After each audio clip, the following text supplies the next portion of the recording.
Jangan lupa subscribe. Jangan lupa subscribe ya. Jangan lupa like dan subscribe.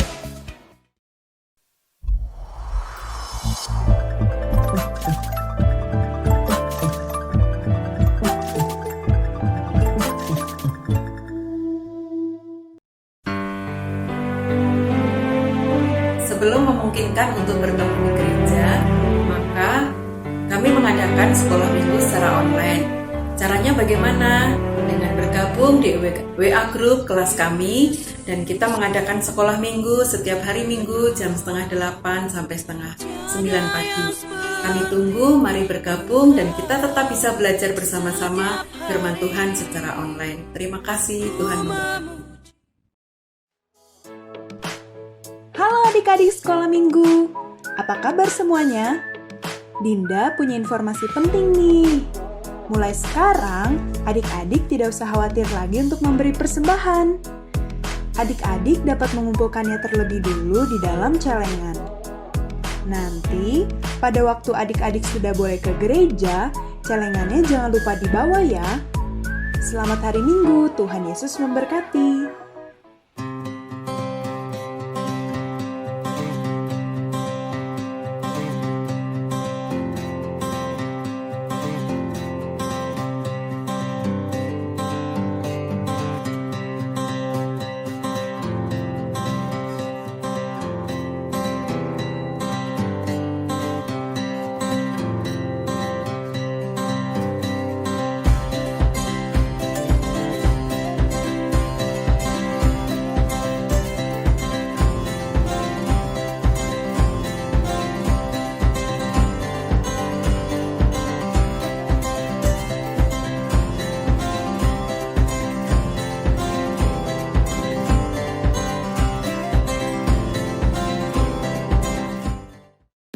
First Baptist Bandung utilizes Chris for the congregation to give tithe and offering, combined with any available mobile payment applications.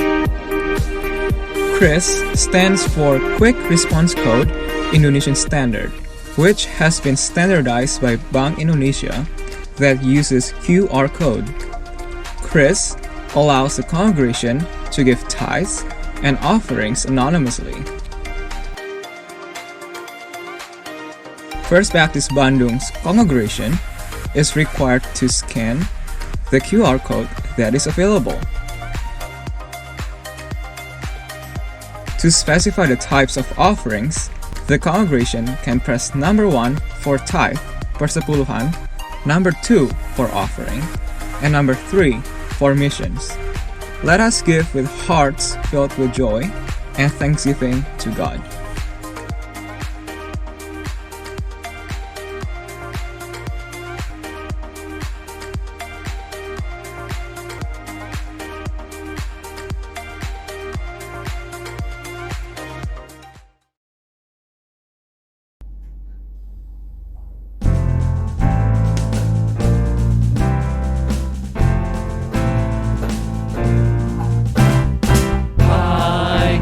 Dan pujilah, haleluya, amin. Nyanyi dan soraklah, haleluya, amin. Raja kita Kristus, padanya yang kudus, pujilah, puji Kristus, haleluya.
Selamat pagi Bapak Saudara semua.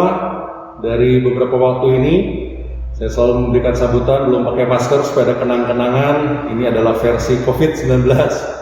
Ya Bapak Saudara, kita bersyukur Bapak Saudara kita dapat bergabung bersama-sama di kebaktian pada minggu hari ini. Saya berada di lantai 2 di gedung barat. Kita bersyukur ya bahwa kita dapat terus melakukan pelayanan dan kita terus bisa mempersiapkan untuk juga menyesuaikan dalam masa-masa new normal ini. Pelayanan gereja kita tetap berjalan, namun pasti ada beberapa penyesuaian. Karena itu kami terus memohon kita bersama-sama dapat mendoakan untuk situasi ini. Saya menyambut Bapak Ibu Saudara semua dan kami terus mendorong kita untuk sebagai keluarga Tuhan dapat saling menguatkan dan saling mendoakan satu dengan yang lain, karena kita butuh sentuhan satu dengan yang lain, kita butuh perhatian satu dengan yang lain. Dan bagi Bapak Ibu Saudara yang belum mengikuti kelas sekolah minggu, kelompok-kelompok kecil, kelas pelajaran Alkitab, silakan bergabung supaya kita punya satu komunitas di mana kita bisa saling menguatkan. Nah, kami juga terus mendorong Bapak Ibu Saudara bagi bagian dari ibadah kita, bagi kita yang memberikan persembahan persepuluhan, persembahan khusus kita baik untuk pengabaran Injil maupun persembahan untuk posko online di mana kita banyak membantu jemaat dan juga masyarakat sekitar. Kita dapat melakukan itu dengan informasi yang ada di layar, baik melalui transfer bank atau melalui scan dari kode QR ini. Bapak Saudara, kita terus mendoakan dengan melihat beberapa informasi yang sudah mulai bermunculan. Kemungkinan besar kita tidak akan kembali seperti biasanya atau butuh waktu yang lebih lama daripada yang kita duga.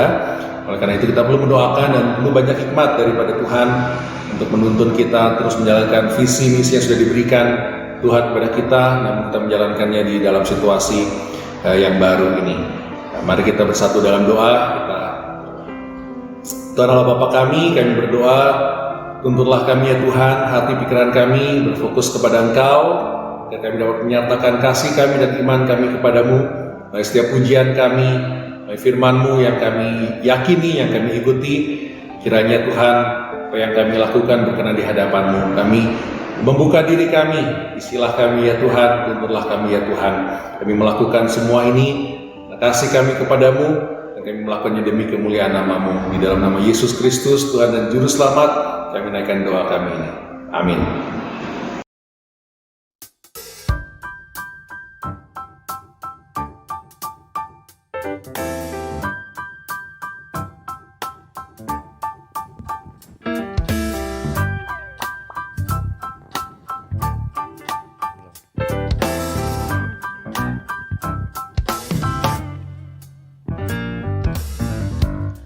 Agungkan namamu, puji syukur ku nyanyikan, bahagia hatiku, hidupku telah kau selamatkan. Kau datang dari surga menolongku hingga di Golgota. Kau tebusku, namun tak berdaya. Engkau naik ke surga, ku agungkan namamu.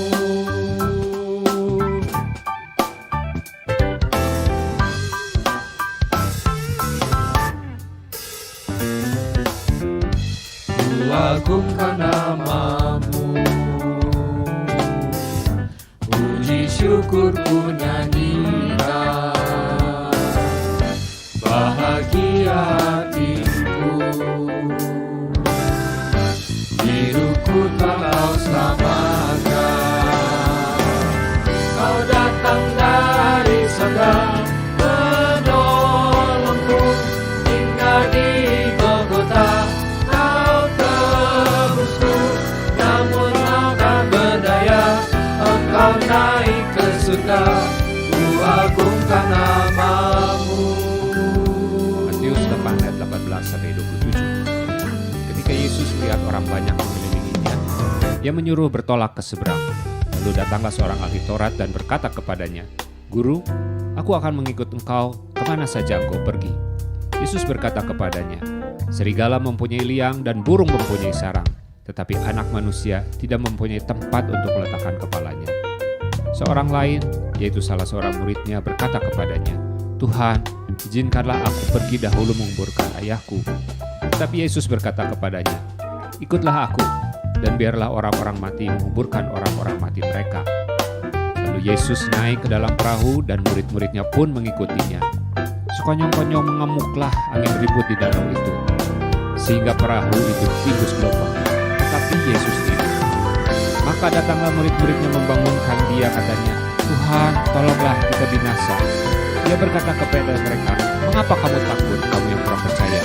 Lalu bangunlah Yesus menghadap angin dan danau itu, maka danau itu menjadi teduh sekali. Dan heranlah orang-orang itu, katanya, orang apakah dia ini sehingga angin dan danau pun taat kepadanya? Kau datang dari surga menolongku, jika di Golgota kau tebusku. Namun mau tak berdaya, engkau naik ke surga, ku agungkan nama. Kau datang dari surga menolongku, hingga di Golgota kau tebusku. Namun mau tak berdaya, engkau naik ke surga, ku agungkan namamu.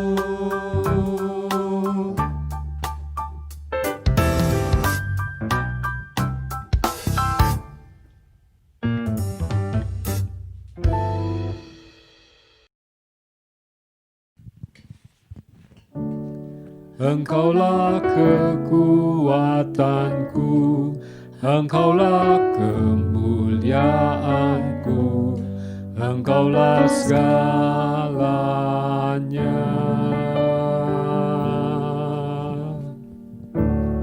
Engkau permata yang indah, takkan pernah ku lepaskan, Engkaulah segalanya.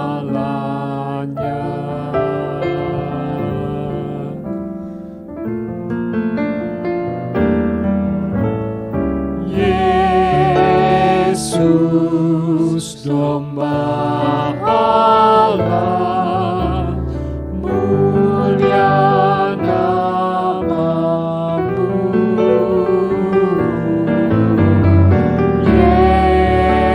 Yesus, domba Allah, mulia namamu.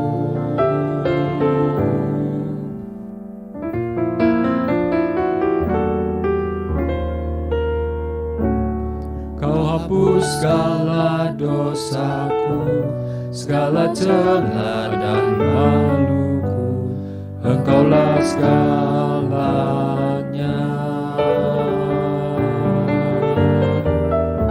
Saat jatuh kau angkatku, saat haus kau penuhiku, Engkaulah segalanya.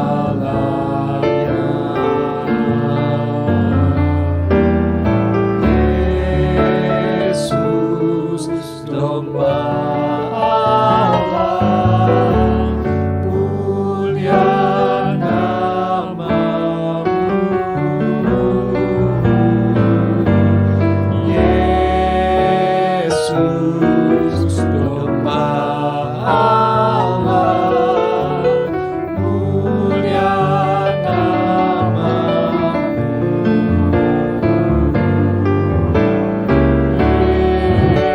Yesus, domba Allah, mulia namamu.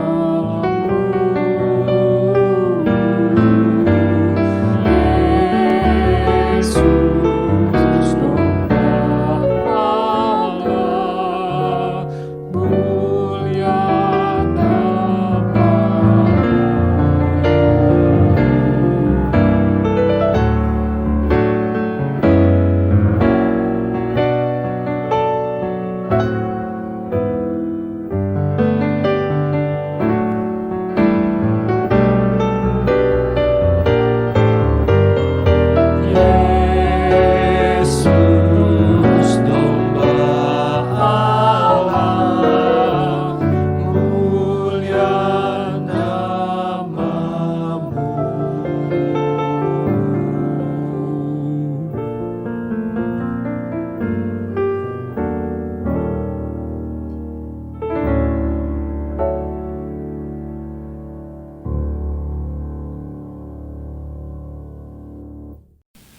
Selamat pagi Bapak Ibu Saudara yang saya kasih dalam Tuhan. Banyak dari kita pastinya sudah mengenal nama Mike Tyson. Dia adalah seorang petinju yang hebat, sangat tersohor seluruh dunia. Dan Mike Tyson memang kita kenal bukan karena keintelektualnya atau bahasanya atau kemampuan dia untuk berfilsafat. Namun ada satu kutipan yang sangat saya sukai dari Mike Tyson karena dia berkata seperti ini ya. Setiap orang punya rencana, yaitu untuk mengalahkan dia. Namun rencana itu pasti buyar ketika dia merasakan tinju pertama yang kena di mukanya. Nah, kita akan belajar hari ini bagaimana sebagai orang Kristen kita akan diperhadapkan dengan tinjunya Mike Tyson, dengan badai hebat yang dapat melanda dari hidup kita. Namun bagaimana kita dapat tetap setia berjalan di dalam Tuhan. Mari kita berdoa. Tuhan Allah Bapa kami bersyukur karena kami dapat mengandalkan Engkau lebih daripada segalanya. Kalau Tuhan Allah yang Maha Kuasa dan kami meyakini sepenuhnya Kau peduli, Kau mengasihi kami, Kau mau menuntun hidup kami, Kau ingin menguatkan kami ya Tuhan. Oleh karena itu kami buka diri kami, hati pikiran kami buka bagimu. Isilah Tuhan dengan firman-Mu, kebenaran-Mu Tuhan dapat menuntun hidup kami. Inilah doa kami, ajarlah kami, dalam nama Yesus Kristus kami berdoa. Amin. Kutipan tadi itu menjadi satu gambaran bagi kita ya. Karena kadang-kadang ketika kita sudah merasa semua baik-baik, kita akan menjalankan dengan baik-baik. Tapi terkadang kita akan menghadapi ujian-ujian di dalam kehidupan kita. Sebagaimana mungkin yang sedang SMP, SMA mengalami banyak ujian di akhir semester ini. Ini ada menentukan hasil pertumbuhan, hasil belajar kalau yang sedang ujian sekolah. Atau hasil pertumbuhan iman akan diuji untuk menentukan dan kita bisa mengevaluasi apakah pertumbuhan iman kita, perjalanan iman kita sudah cukup baik sesuai dengan firman Tuhan atau masih ada ruang untuk kita dapat memperbaiki. Nah, kebanyakan dari kita yang dilahirkan dalam keluarga Kristen merasa hidup sebagai orang Kristen itu gampang, mudah-mudah saja. Karena kita sudah dibiasakan dari sejak kecil setia ke gereja, setia melakukan dalam tanda kutip ritual-ritual keagamaan, dalam kita berdoa, dalam kita berbicara, udah seperti orang Kristen. Banyak dari kita juga yang beranggapan untuk menjadi pengikut Kristus, mudah saja yang penting kita percaya doa orang berdosa atau doa orang percaya, kita maju ke depan ketika ditantang mau percaya Yesus Kristus tidak. Kita mengikuti doa yang diucapkan oleh pendeta, saya sudah berdosa, saya menerima Yesus Kristus sebagai Tuhan Juru Selamat. Dan kemudian setelah melakukan itu diberikan diri dibaptis. Namun setelah melakukan semuanya itu kita hidup seperti hidup kita yang dulu. Banyak orang Kristen yang berasumsi seperti itu. Itu baru setengah atau baru sebagian dari mengikut Kristus. Tapi kita lihat mengikut Kristus jauh lebih luas karena dibutuhkan totalitas keberserahan hidup kita yang lama kepada Yesus Kristus. Atau bahkan sebaliknya, kita punya ketika kita sudah menjadi orang Kristen, kita punya pandangan kita sendiri. Menjadi orang Kristen hidupnya harus seperti ini, A, B, C, D, E, harus seperti itu ya. Tidak sesuai dengan firman Tuhan, tapi sesuai dengan pemikiran dirinya. Kita harus bisa menunjukkan ini, kita harus membuktikannya dengan ini, A, B, C, dan sebagainya. Kadang-kadang kita juga berasumsi seperti itu, sehingga kita membandingkan satu dengan yang lain, karena kita sudah bisa melakukan ini dan orang lain belum melakukan itu. Kadang-kadang kita menjadi mempertanyakan dan menghakimi apakah dia sudah orang Kristen atau tidak.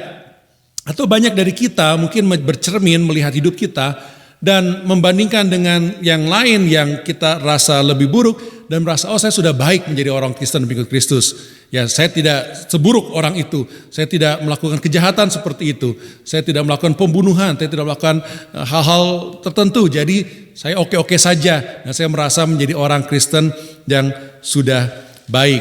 Kita ingat dari kutipan Mike Tyson tadi ya, semua orang punya rencana.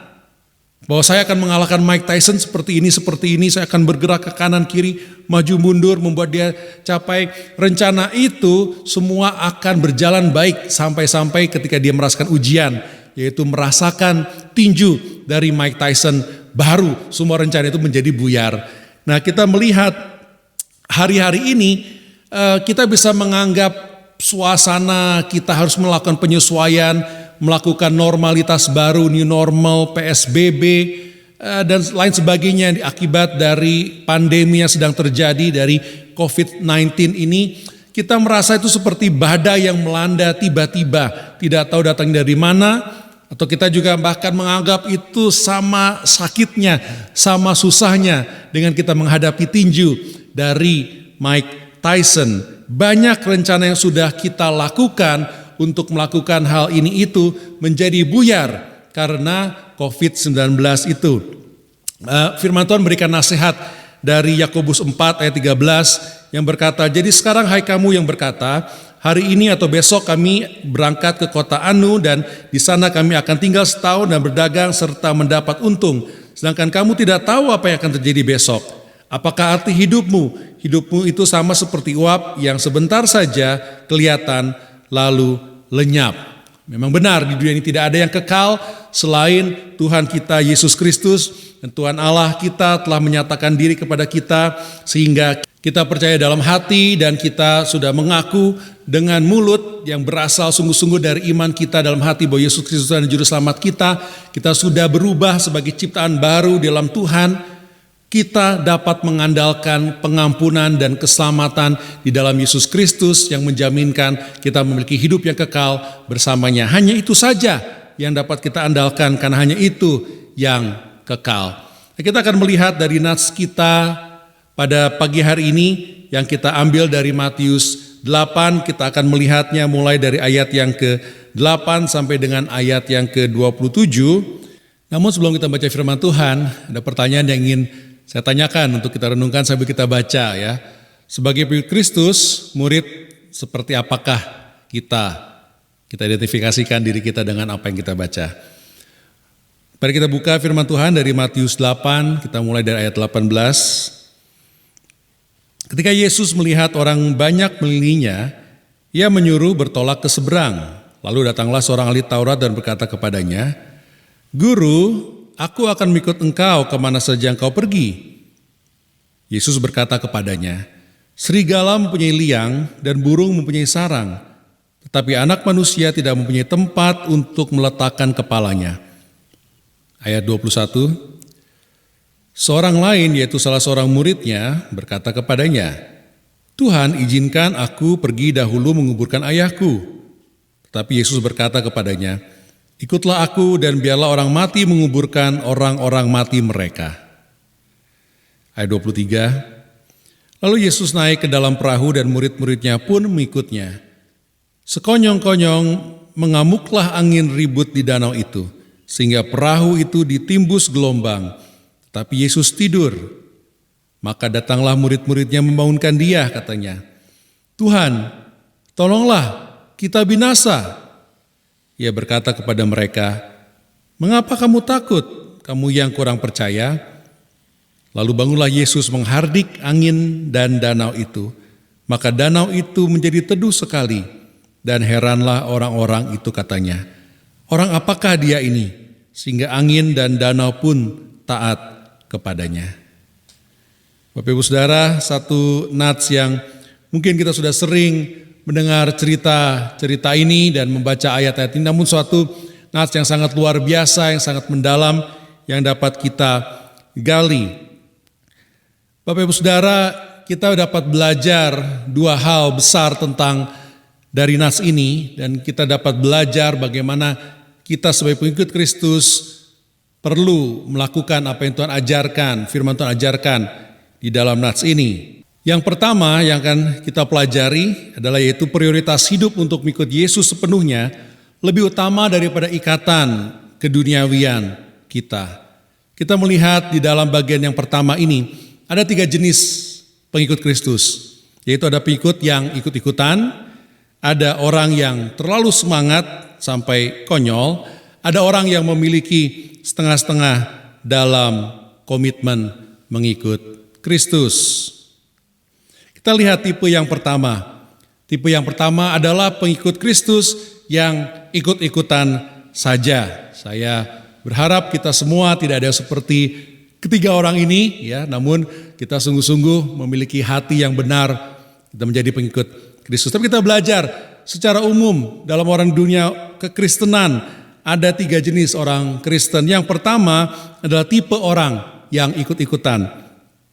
Kalau kita lihat di ayat 18, di situ dikatakan bahwa ketika Yesus melihat orang banyak mengelilinginya, ia menyuruh bertolak ke seberang.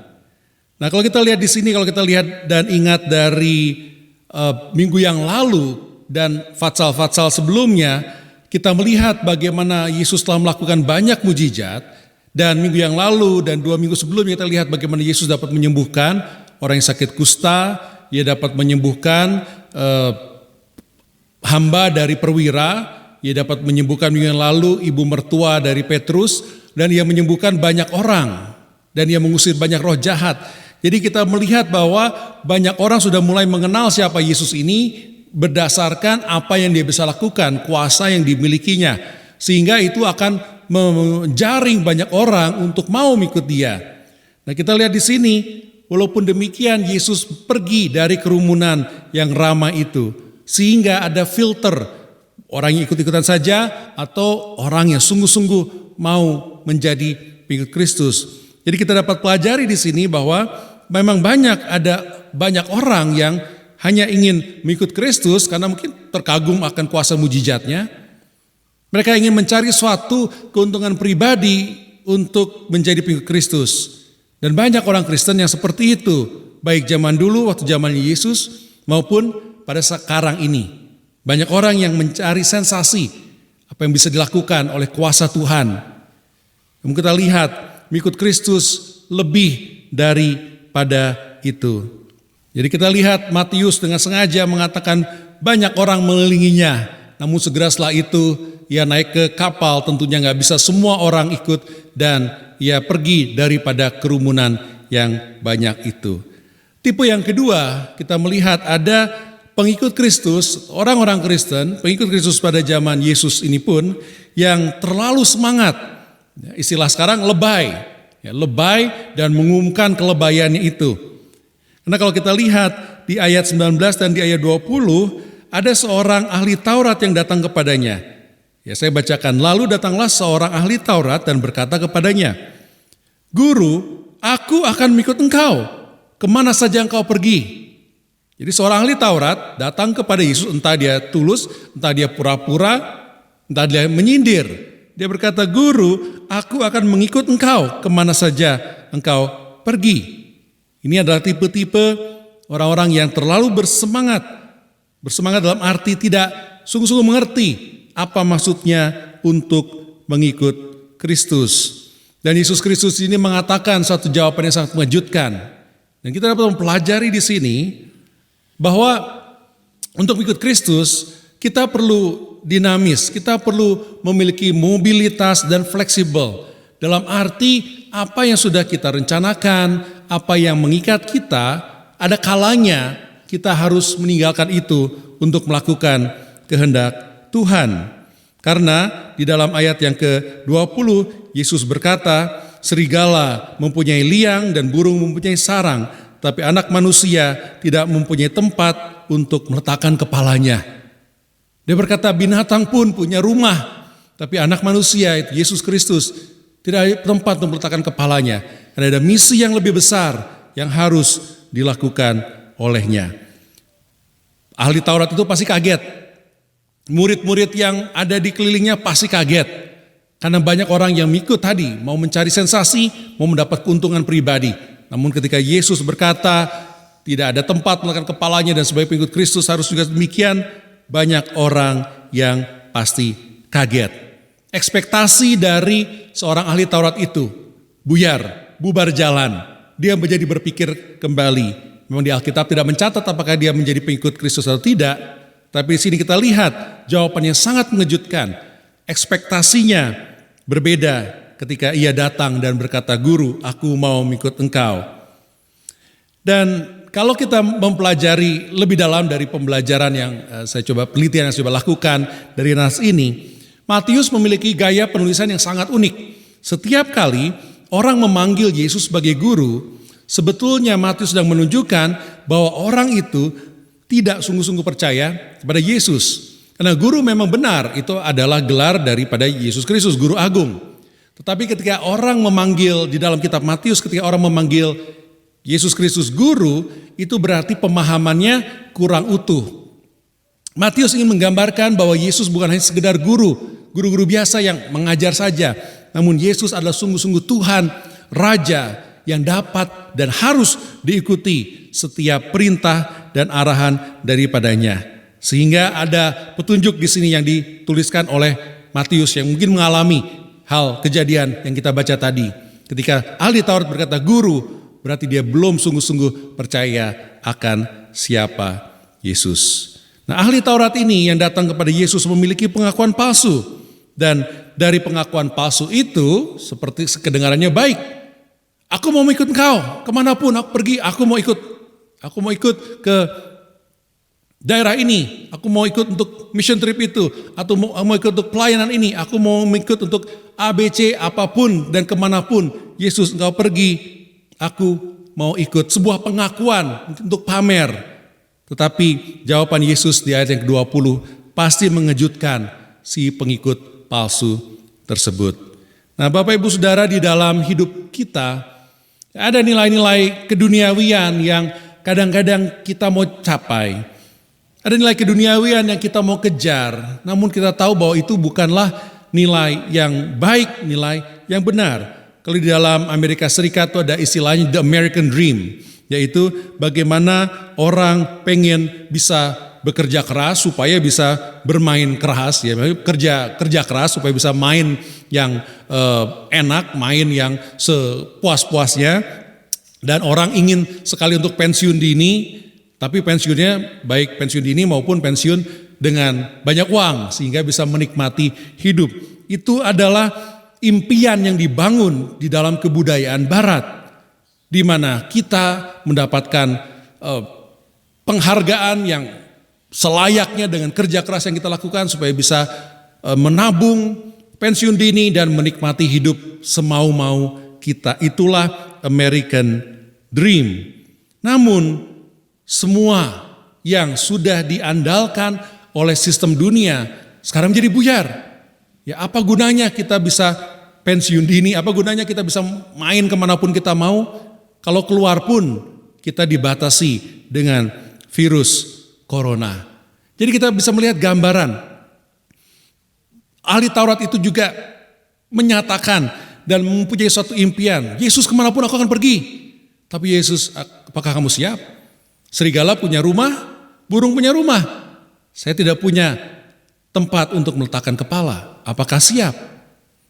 Sampai-sampai ekspektasi dari si ahli Taurat itu pasti buyar. Inilah pelajaran yang dapat kita lihat. Orang punya rencana, orang punya ekspektasi, namun ekspektasi itu dan rencana itu akan diuji. Ayat 19, ekspektasi, rencana. Ayat 20, Yesus mengujinya. Benar? Kamu mau lakukan seperti itu?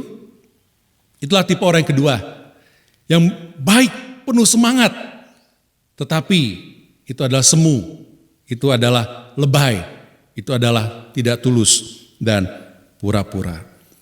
Yang ketiga, kita melihat ada pengikut-pengikut Kristus, ada orang-orang Kristen yang setengah-setengah, yang ogah-ogahan, seperti Pak Ogah, ya, ogah dikit-dikit ogah gitu ya.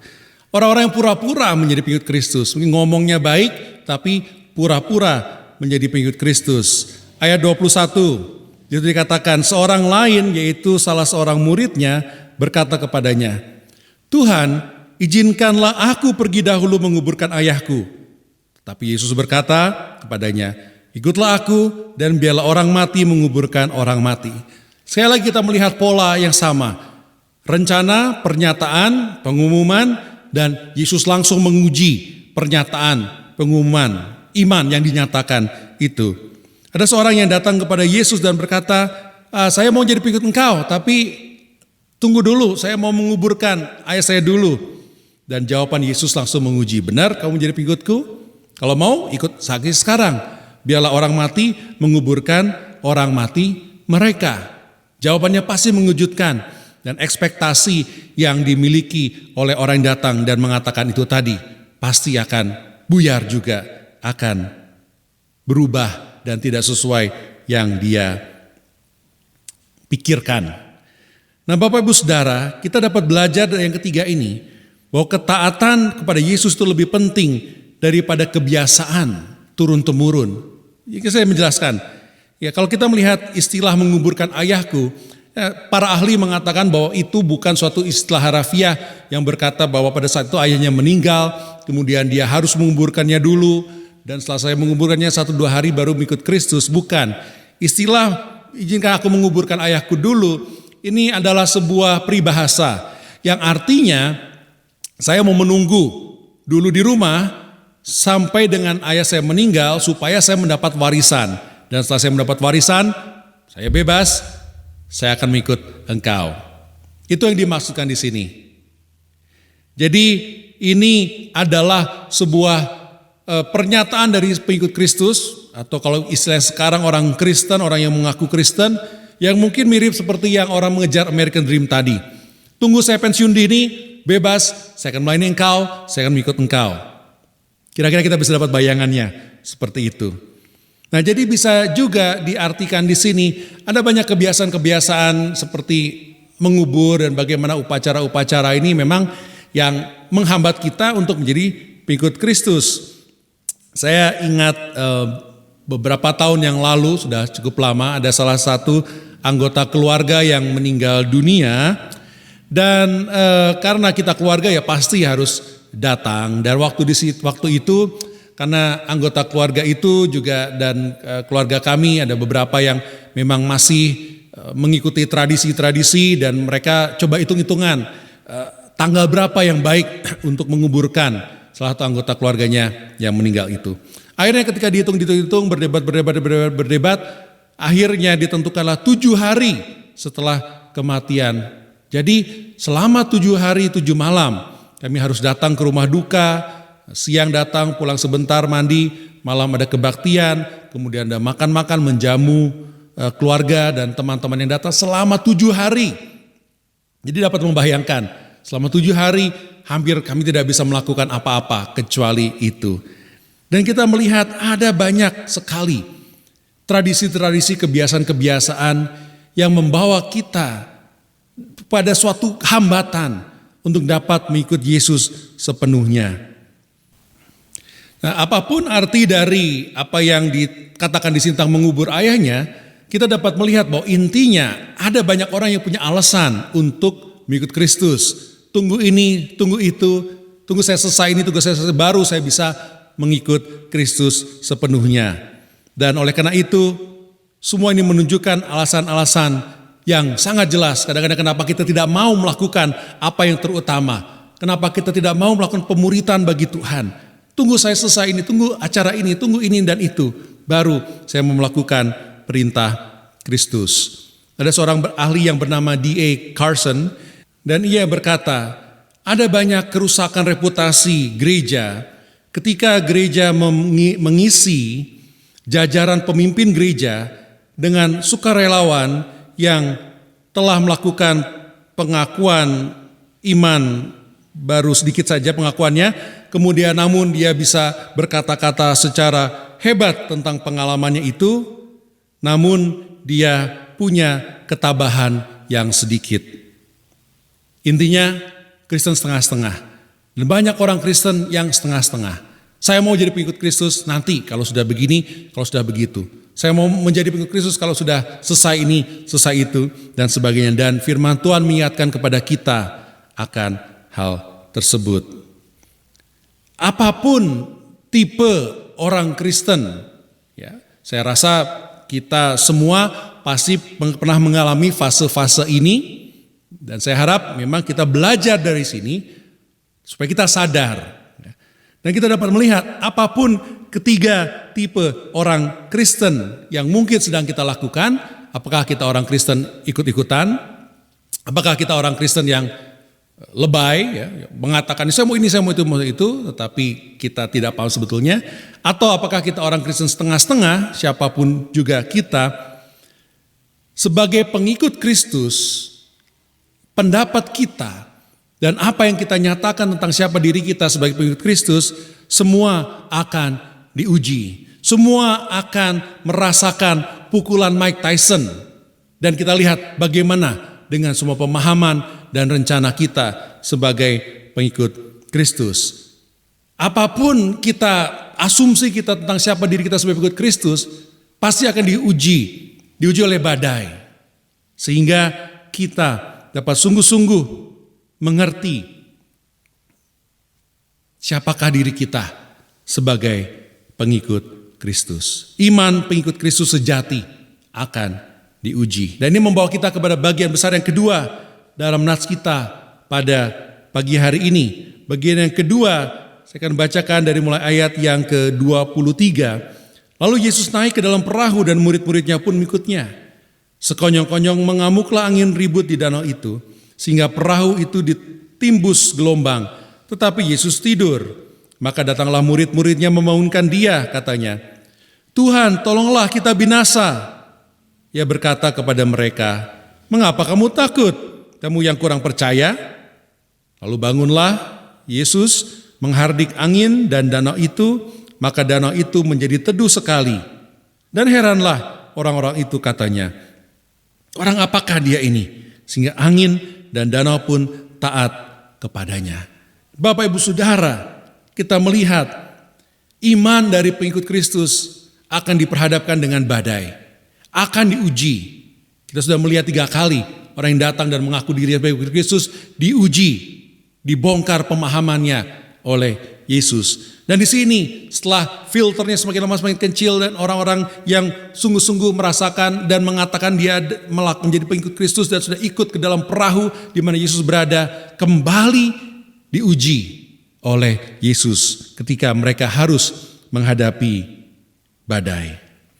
Kita melihat dan apalagi dengan suasana pada akhir-akhir ini, bahwa ketika seseorang menghadapi badai, apalagi datangnya dengan tiba-tiba, aslinya keluar. Badai adalah suasana di mana kita tidak pegang kendali dan kita sadar bahwa kita tidak pegang kendali sama sekali. Seperti COVID-19, pandemi ini, bencana alam. Itu adalah sebuah ujian iman. Apakah kita sungguh-sungguh tetap beriman kepada Yesus Kristus sebagaimana yang kita katakan iman kita itu? Ke siapa kita cari pengharapan? Pada siapa kita akan mengandalkan semua permasalahan dan kesulitan kita? Harusnya tetap kepada Yesus Kristus. Dan ujian yang kedua kita dapat melihat dari satu paragraf sebelumnya yang sudah kita bahas tentang 3 jenis pengikut Kristus tadi. Orang akan diuji dalam pemahamannya. Saya menjadi pengikut Kristus, saya mau ikut kemanapun juga. Tapi kemudian Yesus langsung menguji. Serigala ada rumahnya, burung ada rumahnya. Kalau mau menjadi pengikut aku anak manusia tidak punya tempat meletakkan kepala. Apakah ujiannya, apakah kamu siap untuk melakukan semua itu?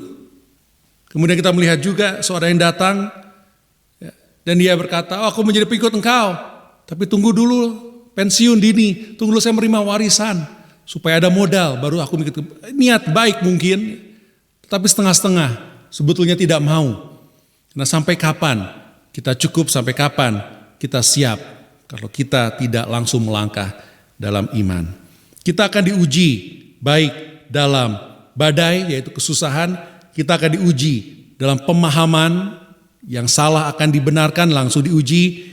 Yang ketiga tadi kita akan diuji dari pengandalan diri kita atau pengandalan keduniawian seperti warisan dari orang tua yang pemuda ini lakukan di ayat yang ke-22. Banyak orang Kristen yang tidak sadar apa artinya menjadi pengikut sejati dari Yesus Kristus. Dan nats ini mengingatkan kita bahwa dalam ujian-ujian iman aslinya iman kita akan terlihat. Apakah kita akan lebih mengandalkan diri kita atau kita akan mengandalkan Tuhan. Apalagi kita dapat melihat apa yang dapat ia lakukan, yaitu ia dapat mengatasi badai di bagian yang kedua. Oleh karena itu, ketika ujian datang, Yesus mengingatkan kita dapat mengandalkan Yesus. Ia dapat mengatasi badai, ia dapat membuat badai reda, ia dapat menyembuhkan sakit penyakit, ia dapat diandalkan. Oleh karena itu, lihatlah diri kita di tengah-tengah kesulitan. Lihatlah diri kita ketika menghadapi badai topan, mengalami ujian. Di tengah-tengah segala ketidakpastian dan perubahan COVID-19, apakah kita tetap menjalankan misi Tuhan yang diberikan dalam amanat agungnya, atau kita semakin berdiam diri dan tidak tahu berbuat apa dan menyerah saja akan keadaan-keadaan dan badai yang kita hadapi?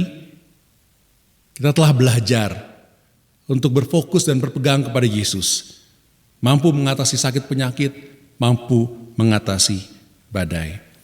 Beberapa tahun yang lalu ada kecelakaan pesawat terbang dengan kode penerbangan 401 di Amerika Serikat. Waktu itu ceritanya pesawat itu sudah dekat dengan bandara dan dia hendak mendarat. Dan ketika dia hendak mendarat, pilot memencet roda supaya turun, namun ada lampu yang menyala bahwa roda itu gagal untuk dibuka. Kemudian kopilot dan juga insinyur penerbangan yang ada di dalam kokpit itu mencoba melihat apakah ini lampunya yang rusak atau rodanya, kan tidak mungkin mereka bisa melihat apakah rodanya sudah turun atau tidak. Kemudian si insinyur penerbangan ini berpikir, wah ini harus diperbaiki lampunya, saya akan usaha dulu, sehingga pilot akhirnya berputar balik. Dan dia mencoba untuk mencabut lampu itu dan kemudian memperbaikinya dan memasang lagi, tapi waktu mau mencabutnya tidak bisa dicabut. Jadi dia paksa-paksa tapi tidak bisa. Kemudian kopilotnya juga akhirnya udah saya coba bantu. Diputer-puter, dicoba-coba dicungkil tapi tidak bisa dicabut. Dan akhirnya pilotnya pun melihat ke belakang dan dia menoleh dan dia mau memberikan instruksi, ini yang harus dilakukan, ini yang harus dilakukan. Sampai-sampai mereka sibuk dengan lampu indikator itu, mereka lupa bahwa pesawatnya makin lama makin turun sampai mereka jatuh ke dalam rawa-rawa yang ada di dekat itu. Ada banyak korban yang akhirnya meninggal dunia akibat itu. Dan kalau kita lihat, seharusnya tugas utama dari pilot dan juga fungsi dari pesawat terbang adalah untuk tetap di udara. Memang lampu adalah indikator, tetapi yang terutama bukanlah memperbaiki hal yang kecil seperti lampu, tetapi yang terutama adalah bagaimana pesawat tetap di udara. Dan hikmatnya dapat kita pelajari seringkali dalam kehidupan kita mencemaskan hal-hal kecil. Dan seringkali dalam hidup kita membuat hal-hal yang tidak prinsip menjadi prinsip yang besar, sehingga terjadi konflik, sehingga terjadi kecemasan. Ada hal-hal yang tidak dapat kita kendalikan, kita menjadi cemas. Bagaimana kalau ini terjadi, kalau itu terjadi. Sehingga kadang-kadang kita pun lupa untuk fokus kepada yang terutama, yaitu tetap menjalankan tugas tanggung jawab kita sebagai pengikut Kristus. Karena saya yakin Bapak Ibu Saudara, kita semua adalah pengikut Kristus sejati. Bukan yang setengah-setengah, bukan yang lebay, bukan yang ikut-ikutan. Tapi kita pengikut Yesus sejati, oleh karena itu kita perlu menjadikan yang terutama-utama. Sehingga fokus kita kepada Yesus Kristus. Dan fokus kita bukan kepada pengandalan keduniawian kita. Fokus kita bukan kepada asal ngomong saja, saya mau ikut kemana saja. Fokus kita bukan hanya ikut-ikutan, tetapi sungguh fokus bahwa Yesus Kristus adalah Juru Selamat, sudah menebus kita, dan sekarang adalah Tuhan, Raja, Pengatur hidup kita. Walaupun kita punya kesibukan, selalu ada waktu untuk berhenti dari kesibukan kita, dan kita melakukan kehendak Tuhan, menjadi saksi Tuhan, melakukan amanat agung Tuhan. Kita bisa sibuk melakukan rencana ini, rencana itu, rencana apapun juga. Namun kita tidak boleh terlalu sibuk untuk menolong orang lain bertumbuh di dalam Tuhan. Untuk menolong orang lain mengenal bahwa Yesus Kristus adalah Tuhan dan Juru Selamat. Karena itu adalah tugas utama kita, yang terutama dalam hidup kita sebagai orang Kristen. Baik masing-masing maupun sebagai gereja. Kita sebagai gereja, kita sebagai pengikut Kristus, kita seringkali punya rencana. Ini yang mau saya lakukan. Sebagai orang Kristen, saya mau lakukan A, B, C, D, E.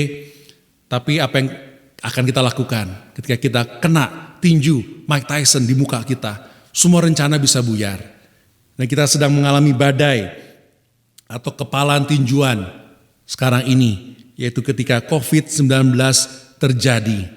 Apakah kita akan menerima dan terus berharap kepada Tuhan sehingga kita bisa menyesuaikan untuk tetap menjalankan misi Tuhan yang sudah diberikan kepada kita, tetap menjadi gereja, baik masing-masing sebagai gereja maupun bersama-sama sebagai gereja, kita tetap mau memancarkan kemuliaan Tuhan dengan cara kita menjadi murid Kristus yang taat untuk memuridkan segala bangsa, baik offline maupun online, baik kita pergi atau kita telepon. Apakah kita akan tetap setia, fokus pada yang utama, atau kita sibuk pada hal-hal yang tidak dapat kita andalkan? Mari Bapak Ibu Saudara, kita fokus bukan kepada kapan kita dapat kembali seperti dahulu kala sebelum pandemi ini terjadi. Kapan kita bisa berkegiatan lagi seperti biasa di gereja kita, atau di sekolah kita, atau di tempat kerja kita. Atau kapan kita bisa jalan-jalan kembali seperti dulu di mal-mal ataupun pergi keluar kota dan berlibur. Bukan seperti itu.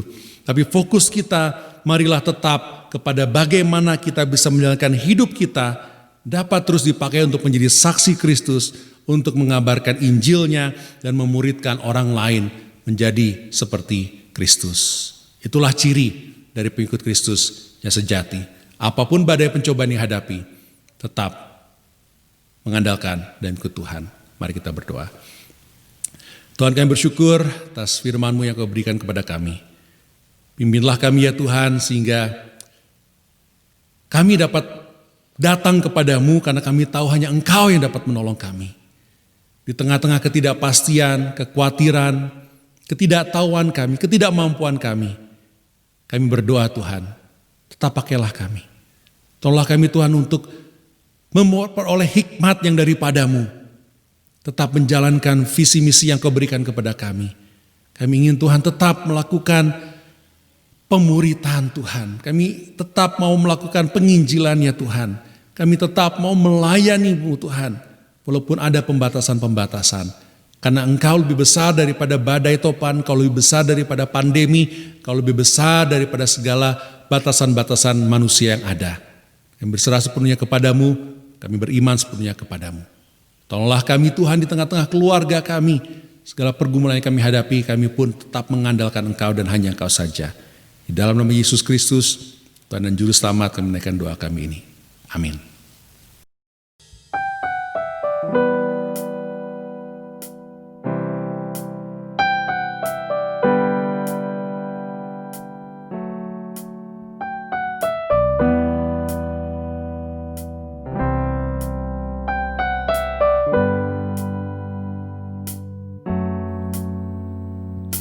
Christ is my reward and all of my devotion. Now there's nothing in this world that could ever satisfy.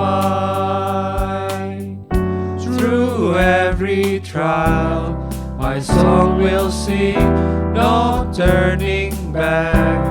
I've been set free. Christ is enough for me.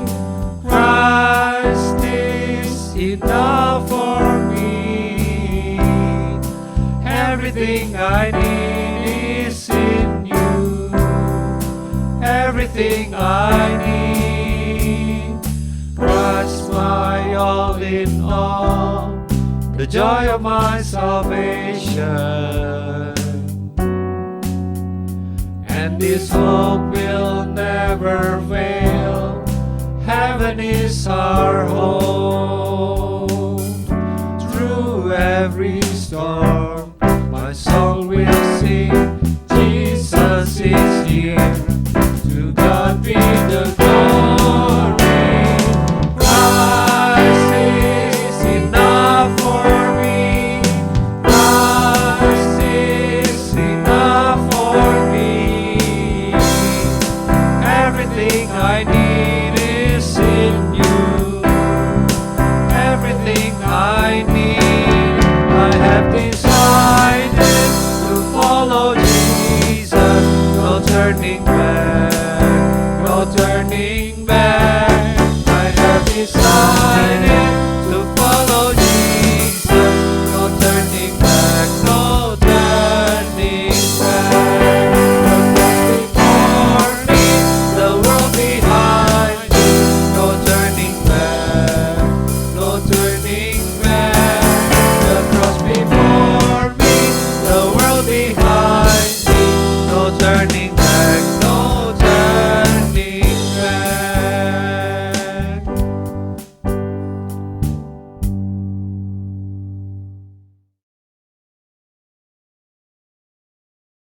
Ya Bapak Ibu Saudara sekalian, pasti kita diberkati dari pengalaman beribadah kita pada pagi hari ini. Ya, terima kasih keluarga Pak Rodi yang telah mengikuti dalam puji-pujian, dan juga pasti firman Tuhan menguatkan kita, motivasi kita untuk terus mengandalkan Tuhan apapun badai hidup yang harus kita hadapi, karena Ia punya kuasa untuk mengatasinya.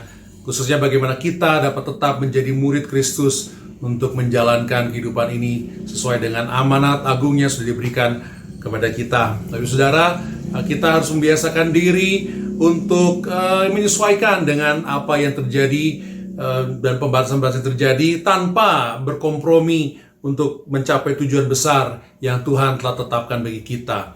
Pasti Tuhan buka jalan karena Dia punya kuasa dan dapat memberikan hikmat kepada kita untuk tetap menjadi murid-Nya, menjalankan semua misi, visi yang diberikan kepada kita, tetap menjadi gereja yang dapat terus taat dan setia kepadanya, walaupun ada pembatasan, walaupun ada normal baru yang kita hadapi. Jadi mari kita terus persiapkan diri kita buka diri kita untuk menyesuaikan kepada kebiasaan-kebiasaan baru, baik dalam kita bergereja, baik dalam pelayanan gereja kita, maupun dalam kehidupan kita sehari-hari. Kami terus mengingatkan bahwa ya di dalam waktu-waktu ini memang kelihatannya kita tidak mungkin bisa berkumpul seperti sebelum pandemi terjadi, namun kita terus mengupayakan, kita terus mendengarkan informasi dan arahan dari pemerintahan dan juga dari para ahli bidang medis dan sebagainya.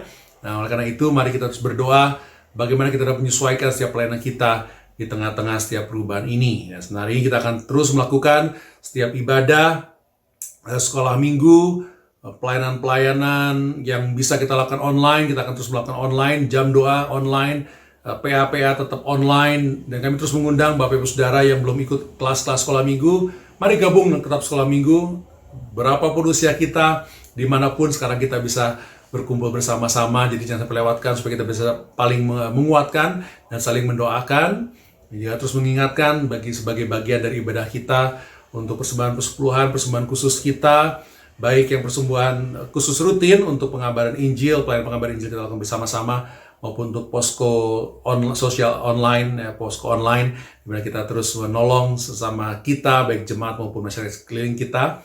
Kita dapat melakukan itu melalui transfer bank atau juga dengan men-scan QR code yang ada di layar sekarang juga, atau nanti di dalam akhir setelah doa juga akan kami tayangkan terus. Ya, kita bersyukur bahwa kita dikuatkan dan kita memiliki satu dengan yang lain untuk dapat saling menguatkan dan saling mengingatkan dan saling bekerja sama untuk dapat terus menjalankan visi misi yang Tuhan berikan kepada kita. Kita terus memancarkan kemuliaan Tuhan dengan kita terus menjadi murid Kristus yang taat untuk memuridkan segala bangsa dengan cara Tuhan yang ajaib, dengan pintu yang Tuhan bukakan. Ya, ada banyak pintu-pintu baru, media-media, jalur-jalur baru yang dapat kita lakukan. Pelayanan pengabaran Injil kita, amanat agung Kristus dapat kita lakukan di hari-hari ini. Begitulah seluruh rangkaian ibadah kita, Bapak Saudara. Mari kita bersatu dalam doa. Kita akan datang kepada Tuhan. Tuhan yang berterima kasih dan bersyukur atas kesempatan yang indah sebagai anggota keluarga Gereja Baptis Pertama, kami dapat berkumpul bersatu untuk menaikkan pujian kami, menyatakan betapa kami mengasihi Engkau, dan juga menyatakan iman kami kepadamu ya Tuhan. Bersyukur atas firman-Mu yang Kau telah berikan kepada kami. Tolonglah kami untuk dapat mentaati dengan setia setiap langkah, setiap arahan yang daripadamu. Tolong kami ya Tuhan, terus menjalankan perintah-Mu dengan mengandalkan Kau saja. Kami ingin merasakan terus penyertaan-Mu Tuhan, sebagaimana Kau janjikan. Segala kuasa memang ada padamu. Kami berdoa Tuhan pada saat kami harus menghadapi badai. Apakah itu badai kesehatan, mungkin badai ekonomi, mungkin badai perasaan, badai hubungan, di keluarga kami, di pekerjaan kami, di dalam tubuh kami. Tolonglah kami Tuhan, untuk datang kepadamu dan mengandalkan kuasa-Mu saja. Ketika kami mengalami Tuhan, tolonglah kami untuk menyaksikan bahwa semua itu oleh karena kemurahan-Mu kami dapat sembuh, kami dapat dikuatkan, kami dapat dipulihkan, karena kami mengandalkan Engkau Tuhan, apapun badai yang kami hadapi. Sehingga seluruh hidup kami dapat kami persembahkan kepadamu. Dan kami berdoa Tuhan, kiranya dalam ibadah ini semua kami lakukan telah menyenangkan hati-Mu, karena kami menaikkan pujian kami dengan sepenuh hati kami. Kami membuka diri kami untuk mengikuti firman-Mu atas ketaatan kami kepadamu Tuhan. Dan semuanya Tuhan kami lakukan dan Engkau memperoleh kemuliaan, karena bagimu-lah kemuliaan selama-lamanya. Dan jemaat yang dikasihi Tuhan, inilah perintah dari Yesus Kristus kepada kita. Yesus berkata bahwa kepadaku telah diberikan segala kuasa di sorga dan di bumi. Karena itu pergilah, jadikanlah semua bangsa muridku, baptislah mereka dalam nama Bapa dan Anak dan Roh Kudus, dan ajarlah mereka melakukan segala sesuatu yang telah kuperintahkan kepadamu. Dan ketahuilah, aku menyertai kamu senantiasa sampai kepada akhir zaman. Amin. Makasih sekali atas partisipasinya dalam ibadah kita. Mari kita terus doakan sampai jumpa dalam kegiatan-kegiatan kita secara online, informasinya di WhatsApp, dan juga dalam ibadah kita minggu depan. Tuhan Yesus berkati.